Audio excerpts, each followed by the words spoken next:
നമസ്കാരം. അദാനി നമുക്ക് കേൾക്കുമ്പോൾ തന്നെ നമുക്കറിയാം എവിടെയൊക്കെയോ എന്തൊക്കെയോ ചില പ്രശ്നങ്ങൾ ഉള്ളതുപോലെ. മറ്റൊന്നുമല്ല, നമുക്കെല്ലാം മനസ്സിലായത് കാര്യമാണ്. അദാനി ഒരു വലിയ വടവൃക്ഷമാണ്. രാജ്യത്തെ പലതിനെയും താങ്ങി നിർത്തുന്നത് അദാനിയാണ്. ഒരുപക്ഷെ അദാനി വിചാരിച്ചു കഴിഞ്ഞാൽ ഇന്ത്യ മഹാരാജ്യത്തെ തന്നെ വിലക്ക് വാങ്ങാൻ കഴിയും, അത്രത്തോളം ശക്തിയുണ്ട്. അദാനിയുടേതടക്കമുള്ള നിരവധി കോർപ്പറേറ്റുകൾ നമ്മുടെ രാജ്യത്ത് ഇങ്ങനെ തഴച്ചു വളർന്നുകൊണ്ടിരിക്കുകയാണ്. ഈ തഴച്ചു വളർന്നുകൊണ്ടിരുന്ന അദാനിക്കൊരു മോഹമുണ്ടാകുന്നു, ഇന്ത്യയിലെ എല്ലാ കരാറുകളും സ്വന്തമാക്കണം. അദ്ദേഹം ഒരു 12 ജിഗാവാട്ടിൻ്റെ ഒരു സോളാർ പാനലിൻ്റെ ബിസിനസ്സുമായിട്ട് മുന്നോട്ട് പോവുകയാണ്. ഗ്രീൻ എനർജി എന്നാണ് അതിന് പേരിട്ടിരിക്കുന്നത്. നമുക്കറിയാം, നരേന്ദ്രമോദി എന്ന് പറയുന്ന നമ്മുടെ ഭരണാധികാരി ഈ രാജ്യത്ത് കോർപ്പറേറ്റുകൾ വളരുന്നതിനാവശ്യമായ വെള്ളവും വളവും എല്ലാ ബഡ്ജറ്റുകളിലും നീക്കി വെക്കാറുണ്ട്.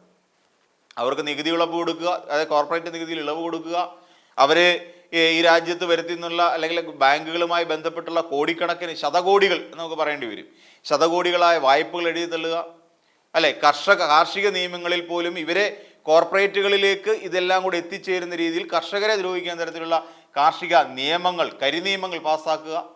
അങ്ങനെ തുടങ്ങി ഈ രാജ്യത്തെ കോർപ്പറേറ്റുകൾക്ക് വളർന്ന് പടർന്ന് പന്തലിക്കാൻ വേണ്ട എല്ലാ സാഹചര്യങ്ങളും സർക്കാർ തലത്തിൽ നിന്നുകൊണ്ട് ഒരുക്കി കൊടുക്കുന്ന ഒന്നാണ് നമ്മുടെ കേന്ദ്ര സർക്കാർ. നമുക്കറിയാം, ഈ പറയുന്ന ഗോത്രമേഖലയിൽ കിടക്കുന്ന ധാതുലവണങ്ങളുടെ ഖനനം പൂർണ്ണമായും അദാനിയിലേക്ക് എത്തിക്കാൻ വേണ്ടി ഒരു പ്രത്യേക സംസ്ഥാനത്ത്, മണിപ്പൂർ എന്ന് പറയുന്ന സംസ്ഥാനത്ത് നടത്തിക്കൊണ്ടിരിക്കുന്ന പ്രവർത്തനങ്ങൾ ഏതറ്റം വരെ എത്തി എന്ന് നമുക്കറിയാം.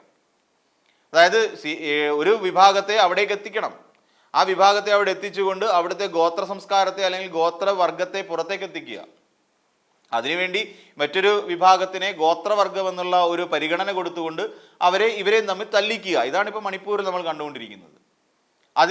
അതുകൊണ്ട് തന്നെയാണ് നരേന്ദ്രമോദി ഒരിക്കൽ പോലും മണിപ്പൂരിലേക്ക് എത്തി നോക്കാത്തത്. കാര്യം അവിടെ അദാനിക്ക് ഈ ധാതുലവണങ്ങൾ അവിടുന്ന് ഖനനം ചെയ്യാനും കൊള്ളയടിക്കാനും വേണ്ട സാഹചര്യങ്ങൾ ഒരുക്കി കൊടുക്കുക.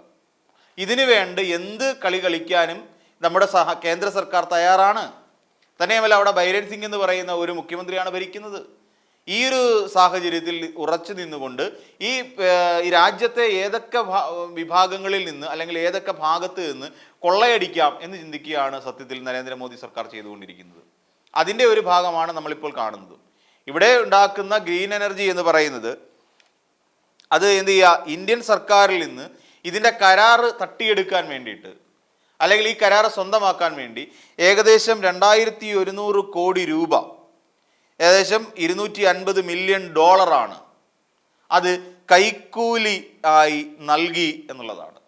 അവിടുത്തെ ചില ഉദ്യോഗസ്ഥർക്ക് കൈക്കൂലി നൽകി. നമ്മളൊന്ന് ആലോചിച്ച് നോക്കുക, 2100 കോടി രൂപ കൈക്കൂലി മാത്രമായി നൽകുന്ന ഒരു ബിസിനസ്സുകാരൻ. അപ്പോൾ ഈ 2100 കോടി കൈക്കൂലി നൽകുമ്പോൾ എങ്ങനെ ഈ 2100 കോടി കൂടി ഇതിനകത്ത് ഉൾപ്പെടുന്ന രീതിയിൽ ഒരു ലാഭം കിട്ടണം?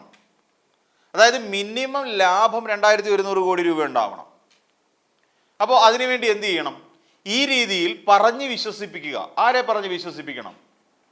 അമേരിക്കയിലുള്ള വൻകിട നിക്ഷേപകരെ പറഞ്ഞ് വിശ്വസിപ്പിക്കണം. അതിനുവേണ്ടി അദ്ദേഹത്തിനോടൊപ്പം 7 പേര് കൂടി ഉണ്ടായിരുന്നു, അദ്ദേഹത്തിൻ്റെ ഈ സപ്പോർട്ടേഴ്സ്, അദാനി ഗ്രൂപ്പുമായി ബന്ധപ്പെട്ട് നിൽക്കുന്നവർ.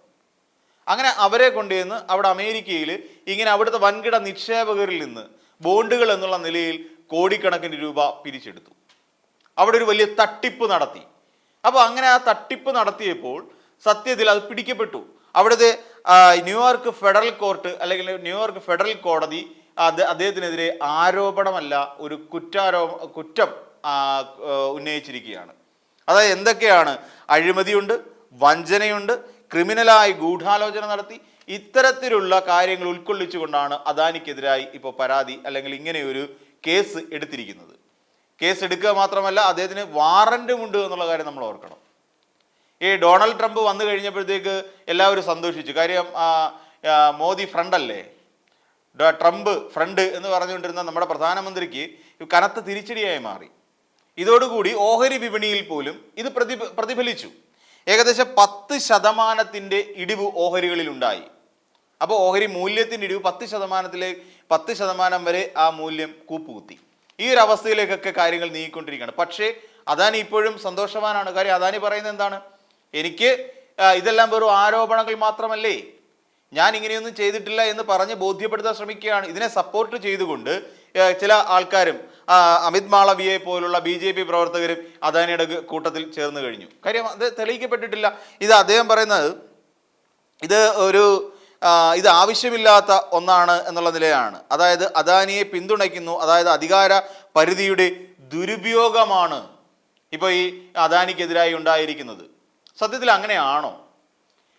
നമുക്ക് സ്വാഭാവികമായി ചിന്തിക്കാം, ഇവിടുത്തെ ഇന്ത്യയുടെ ഒരു കരാറ് ഇന്ത്യൻ സർക്കാരിൽ നിന്ന്, അതായത് കേന്ദ്ര സർക്കാരിൽ നിന്ന് തട്ടിയെടുക്കുന്നതിന് വേണ്ടിയിട്ട് ഒന്ന് ആലോചിച്ച് നോക്കുക. രാജ്യത്തെ ഒരു കോർപ്പറേറ്റ് ആയിട്ടിരിക്കുന്ന ഒരാൾ, ഒരു അദാനി എന്ന് പറയുന്ന ഒരു വ്യക്തി, ഇവിടുത്തെ രാജ്യത്തെ കൊള്ളയടിക്കാൻ ശ്രമിക്കുന്നതിൻ്റെ പാഠമാണിത്. രാജ്യത്തെ കൊള്ളയടിക്കുകയാണ്. ഈ പറയുന്ന ഈ ഗ്രീൻ എനർജി ലിമിറ്റഡ് എന്ന് പറയുന്ന ഈ കമ്പനിയിലൂടെ ഈ തട്ടിയെടുക്കാൻ വേണ്ടി, അതായത് 12 GW വൈദ്യുതി ഉൽപ്പാദിപ്പിക്കുന്ന സോളാറിംഗ് സിസ്റ്റം, അത് തട്ടിയെടുക്കാൻ വേണ്ടിയിട്ട് 2100 കോടി രൂപ ഇത് കൈക്കൂലിയായി കൊടുത്തു കഴിഞ്ഞു. ഇതാണ് ഇതിനകത്തിലെ പ്രശ്നം എന്ന് പറഞ്ഞാൽ. ഇദ്ദേഹത്തെ അറസ്റ്റ് ചെയ്യണമെന്ന് പറഞ്ഞുകൊണ്ട് ഇദ്ദേഹം നമ്മുടെ ലോക്സഭാ പ്രതിപക്ഷ നേതാവ് രാഹുൽ ഗാന്ധി മുന്നോട്ട് വന്നിട്ടുണ്ട്. അദ്ദേഹം പറയുന്നത് ഇതിൽ വല്ലാത്ത കൊള്ളയടിക്കലാണ് രാജ്യത്തെ കൊള്ളയടിക്കുന്ന ഇത്തരക്കാരെ അറസ്റ്റ് ചെയ്യണം. പിന്നെ മറ്റൊരു ചോദ്യം കൂടിയുണ്ട്. നാളെ നരേന്ദ്രമോദിയുടെ ഒരു കാലഘട്ടം കഴിഞ്ഞാൽ ഇനിയും വരാൻ പോകുന്ന രാഹുൽ ഗാന്ധി ആയിരിക്കും. അപ്പോൾ ഈ സമയത്തല്ല രാഹുൽ ഗാന്ധി ഈ രീതിയിൽ അദാനിയെ അറസ്റ്റ് ചെയ്യണമെന്നൊരു ആവശ്യമേ വരികയോ അവരെ അറസ്റ്റ് ചെയ്യുമോ എന്നുള്ള ഒരു ചോദ്യം കൂടി അവിടെ അവശേഷിക്കുന്നുണ്ട്. തൽക്കാലം എന്തു തന്നെയായിരുന്നാലും ഈ കേസുകൾ ഒരു പരിധിയിലും അല്ലെങ്കിൽ ഒരു രീതിയിലും മുന്നോട്ട് പോകാൻ സാധ്യതയില്ല. കാര്യം അദാനിയെ എല്ലാവിധ പിന്തുണയും നൽകി മുന്നോട്ട് നയിച്ചു കൊണ്ടിരിക്കുന്ന ഒരു മെന്റർ എന്നുള്ള നിലയിലാണ് സത്യത്തിൽ നമ്മുടെ പ്രധാനമന്ത്രി നിലകൊള്ളുന്നത്. പ്രധാനമന്ത്രി മാത്രമല്ല, ഈ പറയുന്ന നിർമ്മലാ സീതാരാമൻ അടക്കം അമിത്ഷാ അടക്കമുള്ള BJP നേതൃത്വം, കേന്ദ്ര നേതൃത്വം എന്ന് പറയാൻ പറ്റുന്ന ഒരു സംഘം ഇതിൻ്റെ പിന്നിൽ പ്രവർത്തിക്കുന്നുണ്ട്. അപ്പം നേരത്തെ നമുക്കറിയാവുന്ന പോലെ ഈ രാജ്യത്തെ അഴിമതി തടയുക, ഈ രാജ്യത്തിലെ അല്ലെങ്കിൽ ഇന്ത്യക്കാരെ ഒട്ടാകെ UPA സർക്കാരിനെ വെറുത്തതിൻ്റെ പ്രധാനപ്പെട്ട കാരണം എന്തായിരുന്നു? ഇവിടെ ആണവ കരാർ കൊണ്ടുവന്നു, അല്ലെ, അതിലൂടെ നടക്കാൻ പോകുന്ന, പിന്നീട് അതിനുശേഷം 2G സ്പെക്ട്രം അഴിമതി വന്നു. അപ്പം ഈ അഴിമതികളെല്ലാം നമ്മൾ കണ്ടുകൊണ്ടിരുന്നതിൽ ആ അഴിമതിയിൽ മനം മടുത്തിട്ടാണ് ഇനിയും UPA നയിക്കുന്ന ഒരു സർക്കാർ നമുക്ക് വേണ്ട എന്ന് നമ്മൾ തീരുമാനിക്കുന്നത്. തുടർന്നാണ് അഴിമതി വിരുദ്ധത മുഖമുദ്രയാക്കിയ നരേന്ദ്രമോദി സർക്കാരിനെ അല്ലെ BJP സർക്കാരിനെ ഇന്ത്യക്കാർ അംഗീകരിച്ച് ഒടുവിൽ ഭരണത്തിലെത്തിച്ചത്. അവരതിനുവേണ്ടി നടത്തിയ ഗോത്ര കലാപം ഉൾപ്പെടെയുള്ള കലാപങ്ങൾ നമുക്ക് തൽക്കാലം വിട്ടുകളയാം. ഈ പറയുന്ന രാമക്ഷേത്ര നിർമ്മാണം അടക്കമുള്ള ചില ഹിഡൻ അജണ്ടകൾ നമുക്ക് തള്ളിക്കളയാം. അപ്പോഴും നമ്മൾ ചിന്തിക്കേണ്ടത്, ഇവിടെ ബാബറി മസ്ജിദ് പൊളിക്കുന്ന സമയത്ത് നരസിംഹറാവു ആയിരുന്നു പ്രധാനമന്ത്രി. അന്ന് എന്ത് ചെയ്തു? കോൺഗ്രസിന്റെ ഭരണാധികാരി ആയിരുന്നല്ലോ PV നരസിംഹറാവു. അപ്പോൾ അന്ന് എന്ത് ചെയ്തു? പ്രത്യേകിച്ച് ഒന്നും ചെയ്തില്ല. അന്ന് ചെയ്യാത്തത് കൊണ്ടാണ് പിന്നീട് കാലം കഴിഞ്ഞപ്പോൾ, നരസിംഹറാവുവിൻ്റെയൊക്കെ കാലം കഴിഞ്ഞ് അവരൊക്കെ ഒരു സൈഡിലേക്ക് പോയി കഴിഞ്ഞപ്പോഴല്ലേ ഈ പറയുന്ന നരേന്ദ്രമോദി അധികാരത്തിലേക്ക് എത്തുന്നത്.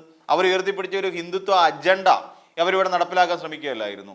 അപ്പോൾ ഇവർക്ക് ഇങ്ങനെ വളർന്നു വരാൻ വേണ്ടിയിട്ട് മുകേഷ് അംബാനിയെ പോലെ, അംബാനി ഗ്രൂപ്പിനെ പോലെയും അതല്ലെങ്കിൽ അദാനി ഗ്രൂപ്പിനെ പോലെയുമുള്ള ഗ്രൂപ്പുകൾ ശക്തമായി പ്രവർത്തിച്ചതിൻ്റെ ഫലമായിട്ടാണ്, ശക്തമായി രാജ്യത്ത് പണം ഒഴുക്കിയതിൻ്റെ ഫലമായിട്ടാണ്.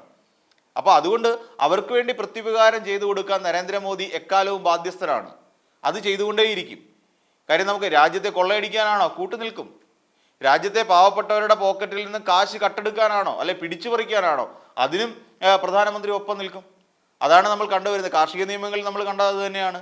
അവിടെ കാർഷിക നിയമങ്ങളിൽ സാധാരണക്കാരുടെ കർഷകന്റെ കഴുത്തിന് പിടിക്കാൻ വേണ്ടിയിട്ട് കോർപ്പറേറ്റുകളെ അനുവദിക്കുന്ന ഒരു സംവിധാനമായിരുന്നു കാർഷിക നിയമം എന്ന് പറഞ്ഞാൽ. അതിനെതിരായിട്ടാണ് ശക്തമായ പ്രക്ഷോഭങ്ങൾ രാജ്യത്ത് നടന്നത്. ദില്ലി ചലോ പോലെയുള്ള കർഷക സമരങ്ങൾ രാജ്യത്ത് നടന്നത്. ഒരു MBA സംരക്ഷിക്കാൻ വേണ്ടി ഈ നാട്ടിലുള്ള സാധാരണക്കാരായ ഗുസ്തി താരങ്ങളെ പോലും അവഹേളിക്കാൻ നരേന്ദ്രമോദി തയ്യാറാണ് എന്നുള്ളതിൻ്റെ ഉത്തമ ഉദാഹരണമാണ് നമ്മൾ വിനേഷ് ഫോഗട്ട് അടക്കമുള്ള നമ്മുടെ ഗുസ്തി താരങ്ങൾ, സാക്ഷി മല്ലിക് പോലുള്ളവരുടെ. അപ്പോൾ ഇങ്ങനെയും കുറേ കാര്യങ്ങൾ ഇവിടെ രാജ്യത്ത് നടക്കുന്നുണ്ട്. സാധാരണക്കാർക്ക് വേണ്ടി സംസാരിക്കാൻ നമ്മുടെ രാജ്യത്തിന് പ്രധാനമന്ത്രിക്ക് കഴിയുന്നില്ല. ഇവിടെ സാധാരണക്കാരുടെ അവർക്ക് നികുതി കുറയ്ക്കുന്ന ഉൾപ്പെടെയുള്ള കാര്യങ്ങളെക്കുറിച്ച് ചിന്തിക്കാൻ ഈ പറയുന്ന നിർമ്മലാ സീതാരാമന് കഴിയുന്നില്ല. ഒരു കോവിഡ് കാലത്ത് നമുക്ക് കേട്ടതാണ്, ഇവിടുത്തെ വൻകിട കോർപ്പറേറ്റുകളുടെ കോടിക്കണക്കിന് രൂപ SBIയിൽ നിന്നുള്ള വായ്പകൾ എഴുതി തള്ളിയായിട്ട് നമ്മൾ കേട്ടതാണ്. നികുതി ഇളവ് വരുത്തുമ്പോൾ അവരെ മാത്രം നോക്കി നികുതി ഇളവ് വരുത്തുന്നു. അപ്പോൾ ഇതൊക്കെ സ്വാഭാവികമായും ഇവരെ സപ്പോർട്ട് ചെയ്യാൻ വേണ്ടിയിട്ടാണ്. ഇപ്പോൾ മണിപ്പൂരിൽ കലാപം ഉണ്ടാക്കി കൊടുക്കുന്നു. മണിപ്പൂരിൽ അങ്ങനെ ഒരു വിഷയം ഉണ്ടാക്കാൻ വേണ്ട വഴിമരുന്നിടുന്നു. അങ്ങനെ വഴിമരുന്ന് ഇട്ടത് ആർക്ക് വേണ്ടിയിട്ടാണ്? തീർച്ചയായും അദാനി ഗ്രൂപ്പിന് വേണ്ടിയിട്ടാണ്.